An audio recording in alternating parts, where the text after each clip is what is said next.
Bueno, qué bueno pertenecer a la familia de Dios, ¿verdad? Sí, y adorarle y cantarle a su nombre y ser una familia que creemos lo mismo, que estudiamos la palabra, que nos amamos. Así es la familia de Dios. Hay un poeta que hace mucho tiempo compuso unos versos muy bonitos. Este poeta, alguien, dice él, que alguien contempla, Vladimir, en la montaña a una persona vestida humilde, con una bolsa en la mano, pero que está en la ladera de la montaña, está sembrando, y hay piedras y hay arbustos, pero él está sembrando, ¿ve? Y entonces dice, el interlocutor dice: yo no sé si era sabio, loco o prudente, ¿ve? Una tarde subí a la sierra y el sembrador miré risueño. Desde que existen hombres sobre la tierra, nunca se ha trabajado con tanto empeño. Quise saber, curioso, lo que el demente sembraba en la montaña. El infeliz me oyó y me dijo con honda melancolía: siembro robles, pinos y sicomoros. Quiero llenar de flores esta ladera. Quiero que otros disfruten de los tesoros que darán estas plantas cuando yo muera. Le dije: ¿por qué tanto afán en la jornada si no vas a tener recompensa? Y el sembrador murmuró con las manos enlazadas: por los que no trabajan, trabajo y lucho. Si el mundo no lo sabe, Dios me comprende. Cuando al mundo triste yo contemplo, yo me afano y me impongo la tarea, porque hay que luchar por todos los que no luchan. Hay que pedir por todos los que no imploran. Hay que hacer que nos oigan los que no escuchan. Hay que llorar por todos los que no lloran. Hay que ser como las abejas que fabrican en la colmena para todos dulces panales. Hay que ser como el agua que va serena, brindando a buenos y a malos frescos raudales. Así que este sembrador le dijo una gran verdad. Hay que imitar al viento que siembra flores. Lo mismo en la montaña que en la llanura, y hay que vivir sembrando flores con la vista y el alma puesta en la altura. Dijo el loco, y con noble melancolía por las breñas del monte siguió trepando, y al perderse en las sombras aún repetía: hay que vivir sembrando, siempre sembrando. Tiene una profundidad tremenda. Blanco del Monte escribió este poema y presenta él en el poema la realidad de la vida, porque vivimos en un tiempo cuando pareciera que aramos en el mar. ¿Saben lo que es arar en el mar? En vano. Vivimos en un tiempo cuando pareciera que la predicación se tira en el aire y se la lleva el viento, que el consejo de los padres o de la gente mayor no vale para nada. Vivimos en un tiempo cuando pareciera que los malos son más que los buenos, cuando pareciera que los buenos no van a ganar la batalla. Vivimos en un tiempo difícil, cuando nos caemos, cuando nos detenemos en la siembra, cuando nos detenemos en lo que creemos, porque los demás no creen lo que creemos, porque los demás son más que nosotros, y los que hacen lo malo son más que nosotros. Y entonces nos pareciera como que no vale la pena seguir. Y este sembrador que tiraba la semilla allí en el campo, él decía: hay que luchar por todos los que no luchan. Hay que sembrar por todos los que no siembran. Hay que hacer el bien por todos los que hacen el mal. Hay que llorar por todos los que no lloran. Hay que vivir sembrando, siempre sembrando. Interesante, ¿no? Y yo dije, esto para la vida cristiana tiene una enseñanza también profunda. Dios lo presenta de otra manera. Dios le dice a Josué, mira que te mando que te esfuerces y seas ¿qué? Seas valiente. Mira que te mando que te esfuerces y que seas valiente. No temas ni desmayes, porque yo, Jehová tu Dios, estaré contigo a donde quiera que vayas. Si los demás no van, que no vayan. Yo voy a estar contigo. Mira, yo te mando que tú seas valiente. Y que si los demás no creen, tú creas. Y que si los demás no dan, que tú des. Si los demás no adoran, que tú adores. Eso le dijo Dios a Josué. Cuando Dios quería hablar con Moisés, le decía, Moisés, sube al monte. Sube al monte. Es difícil subir. Bajar es más fácil. Bajar tú te dejas caer nada más. ¿Ve? Decía alguien que dar marcha atrás en la vida no es solamente dar un paso atrás. Dice que es dar marcha atrás en la vida es nada más quedarse sin hacer nada. Cruzar los brazos y ya te quedas atrás. Es como en la tecnología.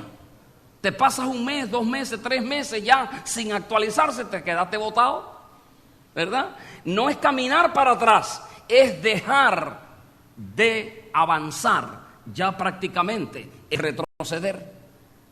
Decía un músico, decía, cuando yo dejo un día de practicar, Almida, cuando dejo un día de practicar, yo me doy cuenta, enseguida me doy cuenta, decía ese músico.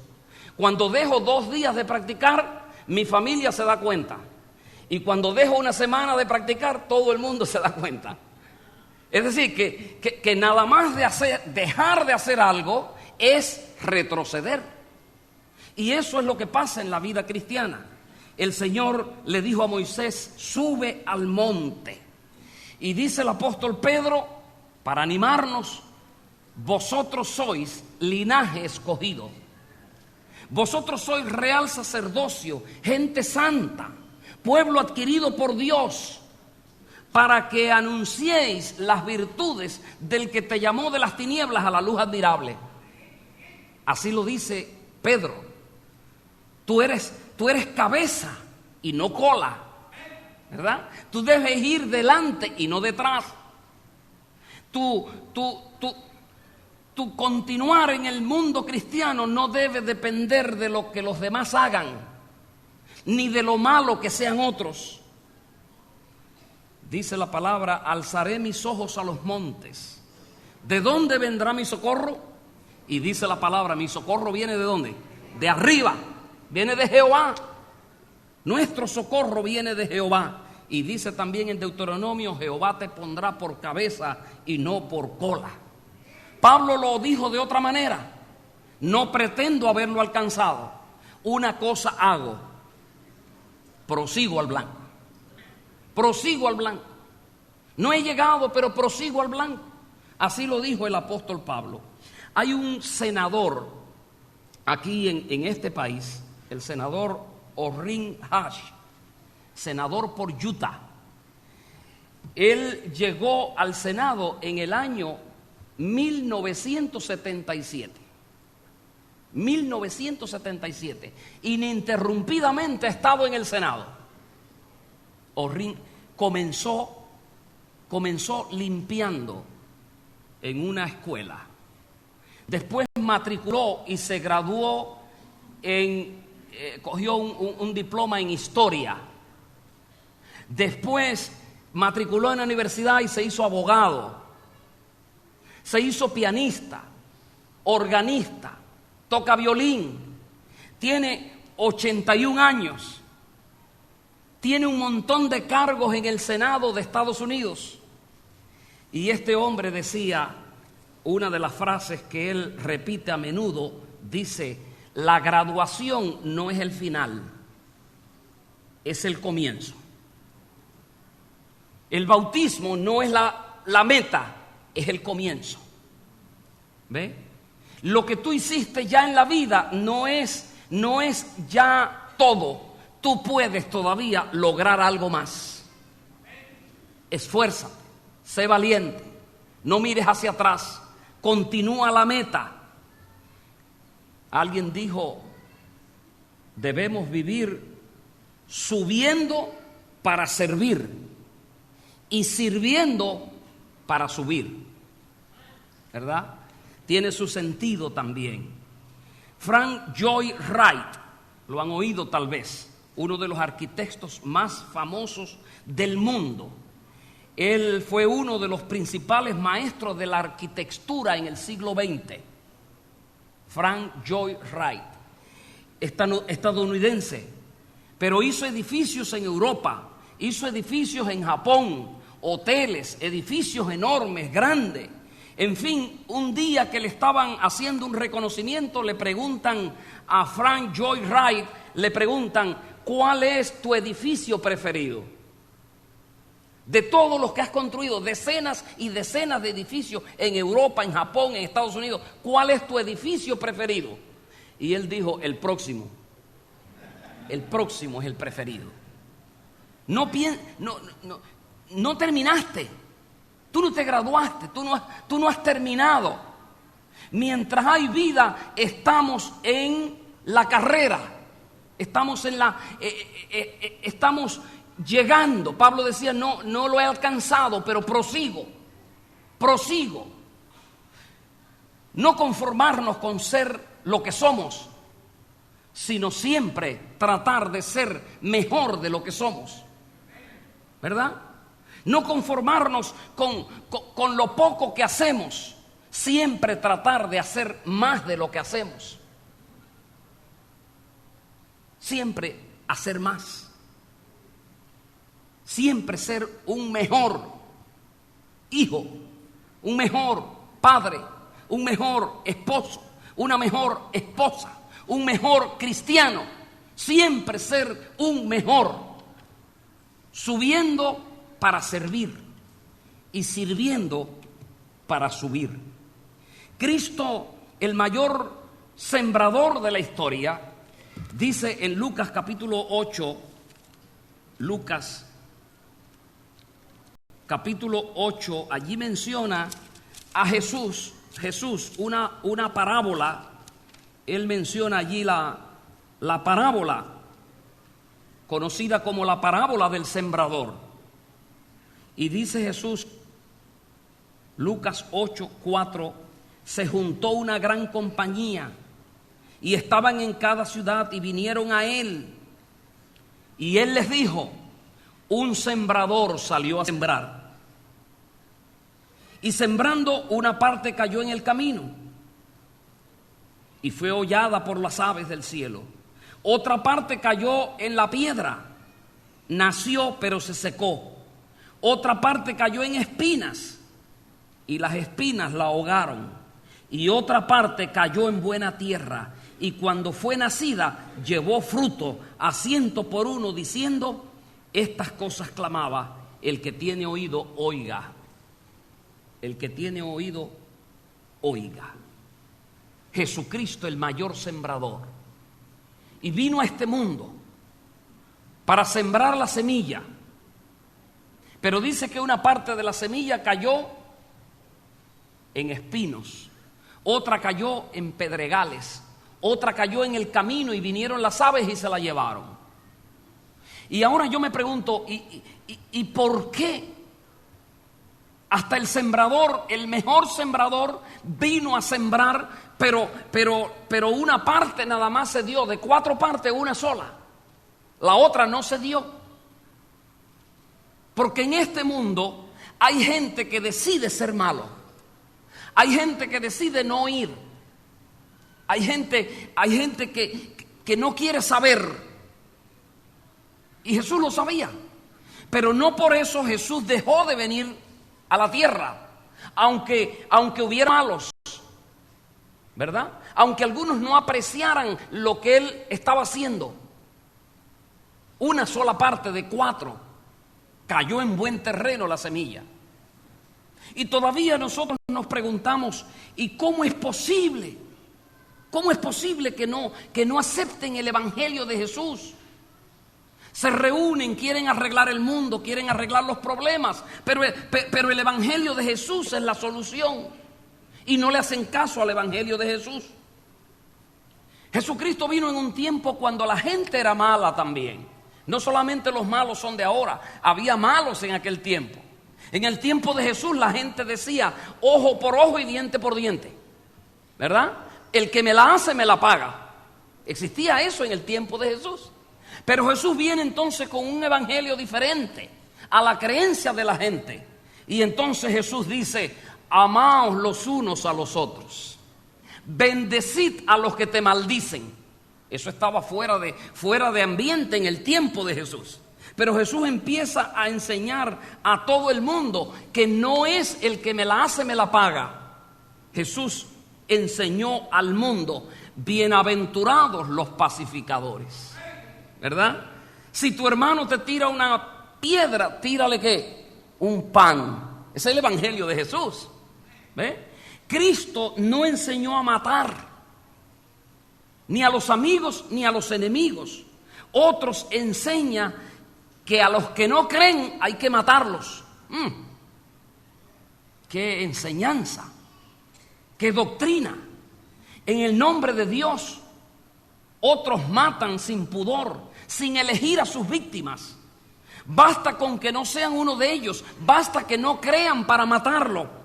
Pero Jesucristo predicó diferente. Jesucristo dijo, los sanos no tienen necesidad de médico, son los enfermos. Otros apedrean literalmente a la mujer tomada en adulterio, o tiran de un edificio al que tiene mañas feas. Jesucristo dijo, mujer, ni yo te condeno, ni yo te condeno, vete y no peques más. Bienaventurados, dijo Jesucristo, los mansos, porque ellos recibirán la tierra por heredad. Bienaventurados los humildes, porque ellos verán a Dios. Bienaventurados los que lloran, porque recibirán consolación. El evangelio de Jesucristo es diferente. ¿Cómo la gente no hace caso a un evangelio que enseña la unión del matrimonio?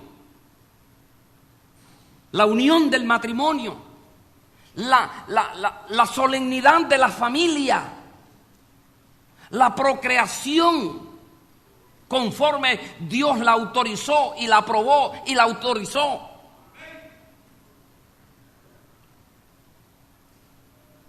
El que sigue el evangelio de Jesucristo no discrimina. El que sigue el evangelio de Jesucristo tiene el mismo evangelio para toda nación, tribu, lengua y pueblo. El evangelio de Jesucristo es para los tristes, es para los enlutados, para el que ha perdido un ser querido, es un bálsamo para el enfermo. El evangelio de Jesucristo no se jacta en matar y torturar, sino en sanar y en dar el mensaje de consuelo a todos los seres humanos. Cristo vino para sanar los enfermos, para dar vista a los ciegos. Cristo vino para llamar a los pecadores al arrepentimiento. No vino a matar a los pecadores. No vino a tirarlos de un edificio. No vino a, si no crees lo que yo creo, te corto la cabeza. El evangelio de Cristo es un evangelio de amor, es un evangelio de esperanza, es un evangelio, amaos, sed pacificador, sed bondadoso, vive para servir, vive para dar. Dios ilustró lo que hizo el cielo. Jesucristo vino, no importa que no le hagan caso a tu evangelio. Yo voy a sembrar el evangelio de paz, de amor y de vida eterna. Y Jesucristo descendió del cielo. No importa que algunos lo rechazaban, no importa que algunos lo abofetearon, inclusive cuando le dieron golpe dijo, perdónalo, Señor. no saben lo que hacen, perdónalo. Ese es el evangelio de Cristo. Y yo digo que ese evangelio es más difícil que lo que los demás a veces enseñan. Porque los demás enseñan las cosas que hay que hacer, que hay que guardar, ¿verdad? Pero el evangelio de Jesucristo es qué hay en tu corazón, qué tienes dentro de tu corazón. Porque tú puedes guardar algo, pero si dentro del corazón no tienes amor para otro, entonces de nada sirve lo que estás haciendo. El evangelio de Jesucristo enseña a amar a los amigos y a los enemigos. Jesucristo vino, se los voy a ilustrar, miren qué cosa más preciosa. La Biblia enseña cosas hermosas. Dice en Éxodo capítulo 1, miren lo que pasó en Éxodo capítulo 1, nos narra allí.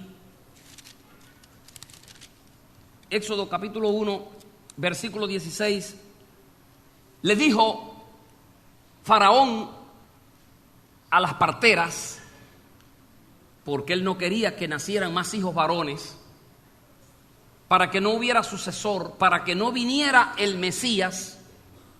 Le dice él a las parteras: cuando atiendas a las hebreas, ¿ve? Si fuere hijo, mátalo, y si fuere hija, que viva. Imagínense las madres que vivían en ese tiempo allí en aquel lugar y estaban en estado.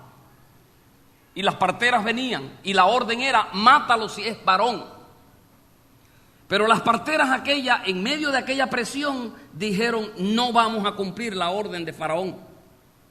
Así que ellas cuando venía un varón lo dejaban vivo, y cuando Faraón las confrontó, ellas pusieron una excusa y dice bueno, no, es que las hebreas son muy frondosas, y cuando nos llaman que llegamos ya dieron a luz. Ya dieron a luz. Entonces pusieron esa excusa. Entonces Faraón da otra orden. Dice: bueno, entonces echen al río a todo hijo varón. Échenlo al río. Una madre y un varón de la familia de Leví, que escuchan esa orden, y estaba en gestación y tuvo un niño, no pudiendo ocultarle más tiempo, tomó una arquilla de junco y la calafateó con brea y colocó en ella al niño y la puso en un carrizal, en un lugar al lado del río. Miren qué ilustración, porque la Biblia nos dice que las cosas que pasaron antes son para nuestra enseñanza. Todo lo del Antiguo Testamento tiene aplicación en el Nuevo Testamento. Así que allí está aquella madre. ¿Cómo preservar la vida del niño? ¿Verdad? Y aquella madre concibe la idea entonces de tejer, de hacer con sus manos una arquilla, una cesta. Y dice que entre lágrimas y ayuno y oración construyó aquella cesta, porque Dios le puso la idea en su mente. Faraón decía: échenlo al río, todos los niños que nazcan, para que se mueran, para que se lo coman los cocodrilos. Y aquella mujer con oración hizo una cesta por mandato de Dios. ¿Saben qué? Aquella cesta, en hebreo, la palabra para la cesta que hizo Jocabet, en hebreo la palabra era tebá. Dios le dice, le pone en la mente: fabrica una cesta, fabrica una tebá. Hasta el día de hoy esa cesta le dicen Moisés. ¿Ve? El Moisés para el niño, la cesta. Esa cesta se llama una tebá. Pero fíjense ustedes que esa palabra es la misma que Dios usó cuando le dijo a Noé, allí en Génesis capítulo 6, le dijo: hazte un arca. Cuando le dice hazte un arca, le está diciendo: hazte una tebá, porque tebá significa cesta de salvación. Así que la mujer Jocabet hizo una cesta, y en la cesta colocó al hijo. Ellen White describe eso en una forma preciosa, como ella con lloro, con llanto, con sufrimiento lo puso allí en el río. Lo puso en el río. Dice el comentario bíblico adventista que no hay pluma que pueda describir lo que aquella madre sentía cuando puso a su hijo en la cesta. No hay pluma que pueda describir, dice, la actuación de su hermanita. La hermanita se convirtió en una artista. No podía decir que era hermana. No podían ver que ella tenía simpatía por el niño. Ella tenía que disimular todo lo más posible. Y cuando la hija de Faraón encuentra al niño, allí está la hermanita.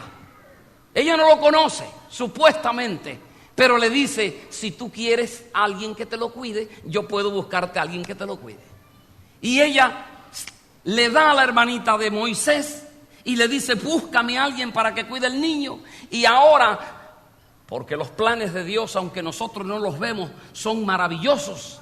Y ahora la madre de Moisés tenía un sueldo para cuidar a su hijo, ¿verdad?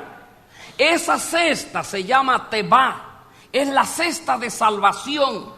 Es una figura, esa cesta es una figura de lo que Jesucristo hizo, que vino al mundo. Él es una cesta de salvación. Esa cesta se compara con el arca. Se usó esa palabra Tebá también, el arca, una cesta para salvar. Cuando se trata de una cesta para salvar, en hebreo es Tebá. Le voy a ilustrar de otra manera. En Marcos 2, 1 al 12 viene una historia preciosa. Está Jesús en Capernaum. Hay un paralítico por allá lejísimo, a muchas millas de distancia. Vienen 4 hombres y le dicen: ¿quiere que te llevemos a donde está Jesús para que te sane? El paralítico aquel tenía muchos años arrastrándose en el piso, pidiendo limosna. Y el paralítico dice: sí, llévenme. Y aquellos 4 hombres cogieron al paralítico en una cesta, en una tebá. Pusieron al paralítico. La cesta para salvar a alguien es una tebá. Y allí ponen al paralítico y van donde está Jesús.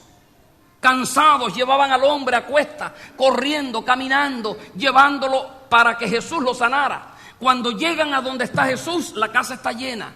No hay por dónde entrar, no hay por dónde meterlo.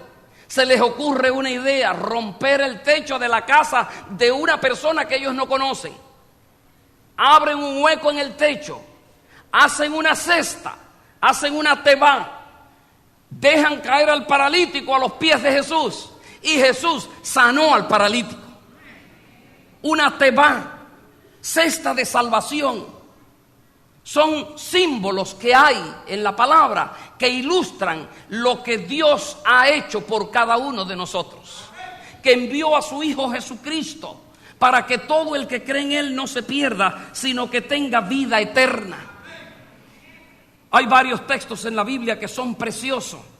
Hace un tiempito mencionaba de 10 textos los más leídos el año pasado en La Nación. Le voy a leer los 4 textos más leídos en toda La Nación el año pasado. El número 4 es Filipenses 4:13. Todo lo puedo en Cristo que me fortalece. El número 3 es Jeremías 29:11. Porque yo sé los planes que tengo hacia ti, planes de paz, planes de bien, dice Dios. El texto número 2 más leído, Salmo 23:4. Jehová es mi pastor y nada me faltará. Y el texto más leído en toda La Nación por 5 años seguidos, Juan 3:16. Porque de tal manera amó Dios al mundo que dio a su Hijo unigénito, para que todo aquel que en Él cree no se pierda, mas tenga, ¿qué cosa? Vida eterna. Cuando Tim Tebow, aquel deportista, hizo más popular el texto todavía, porque se lo ponía aquí, jugando fútbol, 3:16, todavía en los parques aparece nada más 3:16, en los carros aparece por ahí a veces de un cristiano que quiere predicar, pero nada más pone 3:16. Apréndete que Juan 3:16 dice que Jesucristo descendió del cielo, Dios hizo una tebá Dios hizo una cesta de salvación para que cuando Moisés se metiera en la cesta se salvara, para cuando los antediluvianos se metieran en el arca se salvaran, cuando el paralítico se metió en la cesta y lo trajeron a Jesús se salvó. Y hoy tú puedes ser salvo también, porque Jesucristo es la cesta de salvación. La teba es símbolo también, ¿sabe de qué? Es símbolo de la iglesia, pastor. Símbolo de la iglesia. La iglesia es el refugio. El templo es el lugar para recibir aliento, para recibir esperanza, para recibir ánimo, para adorar al Dios del cielo, al Dios verdadero, al Dios que no manda matar, al Dios que no manda cortar cabeza, para adorar al Dios que dio a su Hijo para que tengamos vida eterna. La iglesia, no te salgas de la cesta. Los que se salían del arca, si se salían, se ahogaban. Había que estar en la cesta. Quédate en la cesta. La tormenta afuera está oscura. El mundo está difícil. Hay robo, hay traiciones, hay muerte, hay enfermedad, hay tanta tragedia afuera. Quédate en la cesta. Los que se quedan en la cesta, Jesucristo pronto va a venir y los va a llevar en la cesta para el reino de los cielos. Alabado sea nuestro Señor y Salvador Jesucristo. Había un joven ateo que estaba practicando para las Olimpiadas y una noche estaba desvelado y dijo: voy a ir a la piscina en la universidad para practicar. Y llegó a la piscina y estaba toda oscura. Pero él llegó para practicar el salto que le llamaban o le llaman el salto ornamental. Es un salto difícil que él estaba practicando para las Olimpiadas. Así que él llegó y se paró en la tabla, más de 10 metros de alto, y va a practicar. Estaba oscuro, pero no importa, él se sabe de memoria cómo tirarse. Extiende los brazos, mira hacia atrás, y cuando mira hacia atrás, la luz proyectaba la sombra de él con los brazos extendidos. Un amigo de él le había hablado mucho de Cristo. Él decía que era ateo. Él no quería rendirse. Pero cuando miró hacia atrás y vio la cruz allá detrás, se arrodilló y le dijo: Señor, hace mucho tiempo que te estoy rechazando, pero hoy quiero entregar mi vida a ti. Y allí siguió orando. Y mientras estaba orando, vinieron los encargados de la piscina y prendieron la luz, porque venían para trabajar. Y cuando prendieron la luz, el clavadista se dio cuenta que la piscina no tenía agua. No había agua en la piscina. Ahí se rindió más a Jesucristo y le dijo: yo soy tuyo de ahora y para siempre. La cesta de Moisés, la cesta del paralítico, el arca de Noé, la iglesia son símbolos que representan la salvación de Cristo Jesús, la cesta más preciosa del universo. Pero el sembrador salió a sembrar y Cristo vino a sembrar, y muchos no hacen caso y muchos le rechazan. Y el interlocutor que narra Blanco del Monte en su poema le preguntaba al sembrador: ¿por qué tantos afanes en la jornada sin recibir recompensa? Y el loco, más bien el sabio, más bien Cristo, murmuró y con las manos enlazadas dijo: ¿acaso te imaginas que me equivoco? Por los que no trabajan, trabajo y lucho. Si el mundo no lo sabe, Dios me comprende. Hay que luchar por todos los que no luchan. Hay que llorar por todos los que no lloran. Hay que ser como las abejas y dar al mundo entero la dulce miel. Hay que imitar al viento que siembra flores. Lo mismo en la montaña que en la llanura. Hay que vivir sembrando, siempre sembrando con la vista y el alma puesta en la altura. Y el sembrador, con noble melancolía, por la ladera del monte siguió trepando, y al perderse en las sombras aún repetía: hay que vivir sembrando, siempre sembrando. No te cruces de brazo cuando hay un Cristo precioso que murió con sus brazos extendidos y sus manos abiertas. No cierre tus manos, no cierre tu corazón. Prosigue al blanco, prosigue a la meta. Si otros rechazan, tú no rechaces. Si otros se detienen, tú no te detengas. Abraza a Jesucristo. Sigue al inmenso Rabí de Galilea. Sigue sus pisadas. Son las enseñanzas más preciosas que existen. Ser pacificador, ser manso, ser humilde, amarse los unos a los otros. Pronto aparecerá el sembrador y viene a buscar la cosecha. Viene a buscar a los redimidos. Viene a celebrar el día de Thanksgiving, el día de agradecimiento. Viene para dar gracias por la cosecha y va a reunir la cosecha. No importa que otros no crean, tú crees, acepta a Jesucristo y Él te dará vida eterna. Que la bendición del Padre, del Hijo y del Espíritu Santo sea con todos ustedes, hoy y siempre. Amén.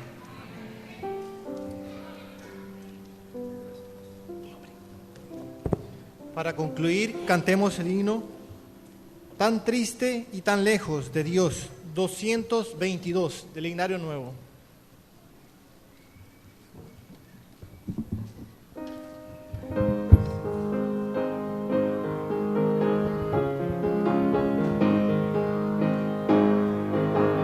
Pongámonos en pie.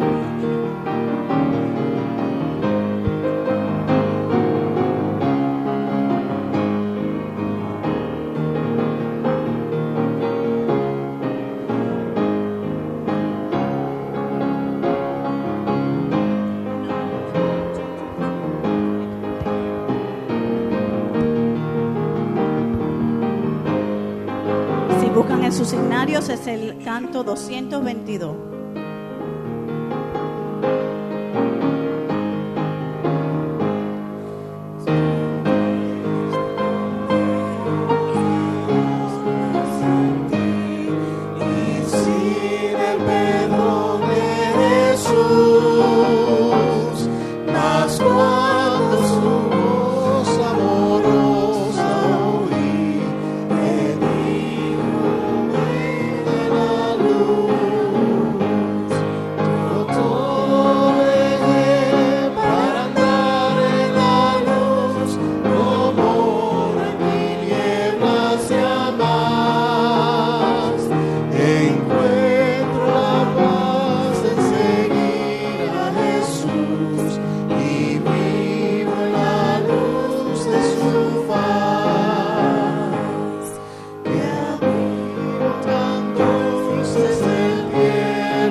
Jesús y